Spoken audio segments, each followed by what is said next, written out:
Seguimos ahora desde los pasillos de la FIL transmitiendo. Estamos en la Universidad Autónoma Metropolitana y hay un libro que de veras, yo desde que lo vi en el programa, creo que era un libro del que teníamos que hablar. Es un trabajo muy profesional de investigadores que lo involucran en el título llamado El futuro de Europa entre la economía y la guerra. La doctora Beatriz Nadia Pérez Rodríguez. Doctora, gracias por estar aquí Desde la FIL. La doctora, maestra Teresa Pérez Rodríguez, el doctor Cuauhtémoc Pérez Llanas, que nos van a hablar de este libro tan interesante. También participa el doctor Tomás Milton Muñoz Bravo, hablar también de otro más que participó en este trabajo. El futuro de Europa entre la economía y la guerra. ¿Qué complejidad de momentos se está viviendo actualmente en Europa? Sí, nosotros vimos la importancia y bueno, este es el resultado también de un trabajo que se ha hecho constantemente por parte de la Universidad Autónoma Metropolitana y que anualmente tenemos un congreso de investigación, no de difusión para los alumnos y el público en general, sino un encuentro de investigadores para discutir las temáticas y tenemos 11 años trabajando en eso. Entonces, nosotros pensamos en la cuestión de Ucrania, la guerra en Ucrania, y vimos la importancia, la relevancia y la pertinencia del tema. Y es así como tenemos 13 aportaciones donde participan 18 profesores universitarios de diferentes universidades del país. No solamente son de la UAM, sino que son de la UNAM, de la Universidad de Guadalajara, de San Luis Potosí, de diferentes partes del país, de Monterrey. Y tenemos nosotros esta visión sobre un tema que consideramos pertinente y vigente. La guerra ha durado cuando se pensaba que podía ser de muy corta duración y las repercusiones que ha tenido no solamente para Europa, que ha impactado de manera inconsiderable, también la ha tenido para el resto del mundo. ¿Por qué? Porque hay una implicación que es un granero Ucrania del mundo y al haber problema han aumentado los granos a nivel internacional. Entonces la repercusión que ha habido es de carácter político, de carácter económico y de carácter social. Y esto también ha estado vigente porque no se ha llegado a un acuerdo, ¿sí? Y bueno, este trabajo ha sido, y esta publicación es gracias al apoyo de la Universidad Autónoma Metropolitana, de la Rectoría de la Unidad Xochimilco, de la División de Ciencias Sociales y Humanidades, así como los departamentos de Política y Cultura y de Producción Económica. Entonces, esperamos que les interese, que lean con cuidado las implicaciones que tiene y que también cuestionen y critiquen. A nosotros nos interesa porque sabemos que esto está vigente actualmente, ¿no? Actualmente está participando Estados Unidos en tratar de lograr un acuerdo, pero también tiene que participar y tiene mucho que opinar la Unión Europea. Desafortunadamente ahí hay problemas que se están presentando y donde la Unión Europea no está siendo considerada acertadamente, ¿no? Sin embargo, la Unión Europea juega un papel muy importante respaldando a Ucrania, ¿no? Una guerra donde de pronto el gran soporte de Estados Unidos para Ucrania, en ese primer encuentro que tuvo con Trump, donde prácticamente humillaron al presidente de Ucrania en la Casa Blanca, daba indicativos de que el respaldo se estaba debilitando y que pareciera que la paz sonaba a llevar a que Ucrania reconozca la pérdida de la guerra, no precisamente una paz. Qué difícil momento para Ucrania el que está viendo que el principal soporte al final de cuentas, que era Estados Unidos, cada vez lo está dejando más solo. Sí, yo creo que es un conflicto en el cual hay muchos intereses. Lo que estamos viendo y lo que hace la publicación es también dar la perspectiva de Rusia y la perspectiva de Europa. Es decir, estamos hablando de un conflicto en donde hay intereses de Estados Unidos, hay intereses o negociaciones también de China, de Corea del Norte, de Rusia, de los países de la Unión Europea. Y entonces lo que estamos presentando es una publicación en donde estamos analizando todas las implicaciones que tiene. Tiene implicaciones en energéticos, tiene implicaciones económicos, mencionaban lo que es la producción agrícola de Ucrania y lo que eso significa para países en África. Entonces estamos hablando de una guerra que ya se convierte en una guerra sistémica, lleva más de 3 años y lo que está haciendo es una reconfiguración también de los intereses. Es el segundo conflicto bélico que se da en territorio europeo después de la Segunda Guerra Mundial.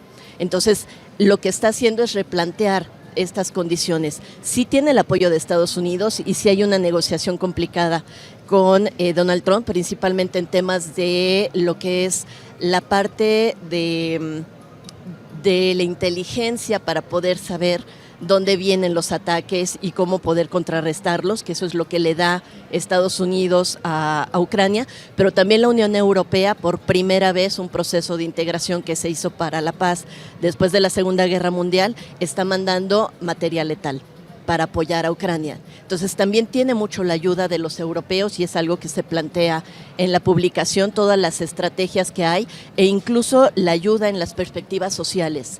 Esta guerra también genera muchos desplazados que se van a otros territorios, principalmente a Europa, pero también hay ucranianos que se van a Rusia, ucranianos que vienen a Estados Unidos, que vienen a México, y parte de la publicación hace referencia a los apoyos que se están creando, principalmente en el caso de la Unión Europea, para poderles darles condiciones de vida a muchas mujeres, niños que tuvieron que desplazarse del territorio ucraniano por el conflicto bélico.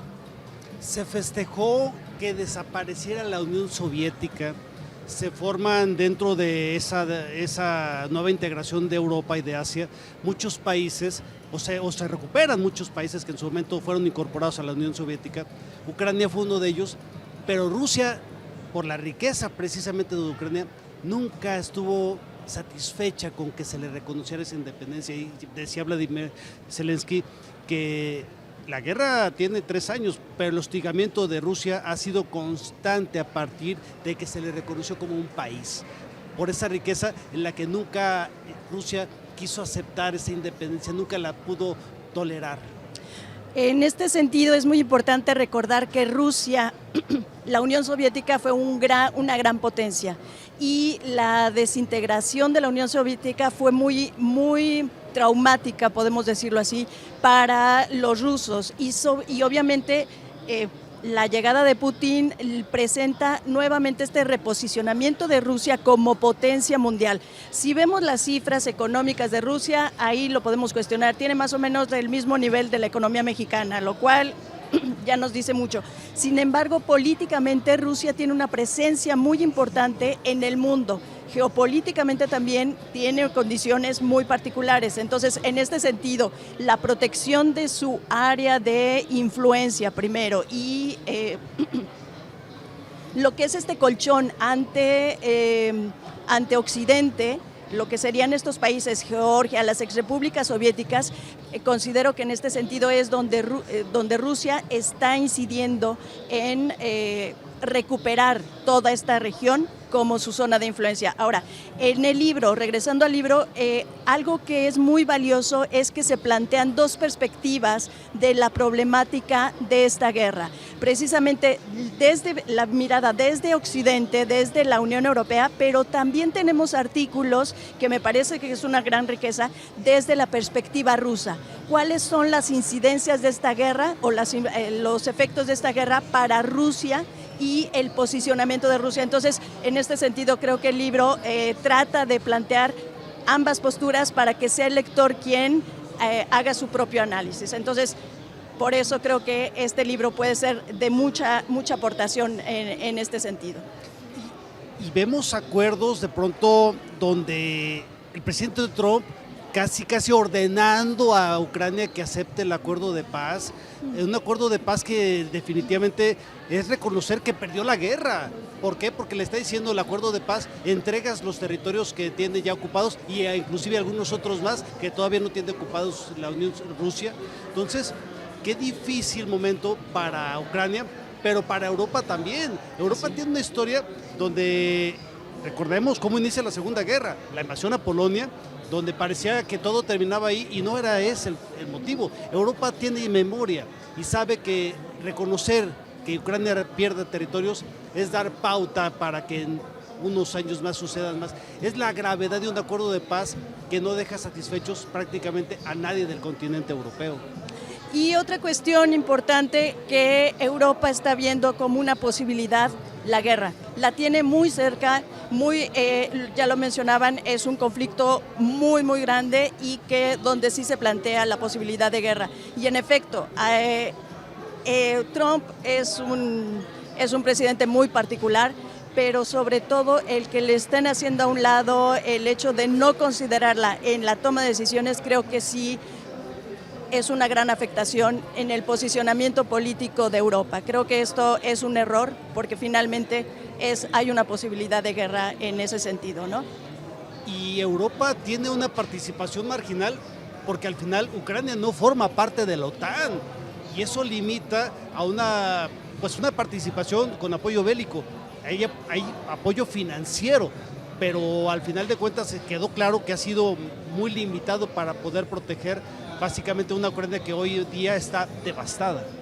Sí, yo creo que es muy interesante analizar qué es lo que está sucediendo, además de dimensionar los daños en la población, los daños económicos, la destrucción que se está generando. Es un conflicto bélico. Lo que está sucediendo en este sentido es que los europeos consideran que cualquier negociación tendría que estar Zelensky, tendría que estar Ucrania, ¿no? Porque estamos hablando de su territorio. No es solamente lo que sucede a partir del 2022 con el inicio de la guerra, sino también lo que fue el territorio de Crimea. Para los europeos es una absorción ilegal, para los rusos, que estamos hablando de estas diferencias narrativas, es una reabsorción del territorio de Rusia. Entonces, esta perspectiva del Donbass, de cómo va a quedar estos acuerdos, qué territorio, cómo se van a plantear nuevamente las fronteras, lo que pide la Unión Europea es que tiene que estar los europeos y tiene que estar Ucrania en esos acuerdos. Es un tema complicado, están dando este apoyo de temas militares los europeos, pero también ellos están buscando una propia autonomía estratégica europea, en donde ellos mismos, ante algunos drones que están llegando a los aeropuertos europeos, están diciendo necesitamos tener nosotros la capacidad de defensa en los propios estados europeos, además de seguir comprometidos con el apoyo que le están brindando a Ucrania. Una Unión Europea con ausencia de liderazgos y con graves problemas económicos todavía agravan un poco más la voz que pueda poner un protagonismo adicional a este conflicto, porque Europa siempre tuvo esos liderazgos que en el mundo eran reconocidos. Hoy creo que tienen ese bajo perfil de muchos y en algunos inclusive en graves escándalos también incluidos. Sí, evidentemente que lo que estamos viendo, la ausencia de liderazgos consolidados como los que anteriormente existían en los países de la Unión Europea, pues tiene que ver con un recambio generacional. Y esto también tiene que ver con el proceso de integración, donde lo que se ha puesto por encima de los países es el bienestar y la política en conjunto, colectiva, ¿sí? Y eso efectivamente ha debilitado la consolidación de algunos liderazgos como los que habíamos conocido anteriormente. Sin embargo, yo creo que van a surgir y tenemos, por ejemplo, a Ursula von der Leyen, que está ahí apuntándose como un sólido referente político. También tenemos a Macron, que siempre Francia ha tenido a cuestas la cuestión política, la estrategia política, mientras que Alemania ha sido la máquina económica de la Unión Europea. Sin embargo, aquí también pues el proceso de integración complica la situación porque hay que ponerse de acuerdo 27 países y ellos se han puesto reglas que han sido efectivas hasta el momento actual, pero que a lo mejor hay que flexibilizar, porque si no es difícil llegar a consensos.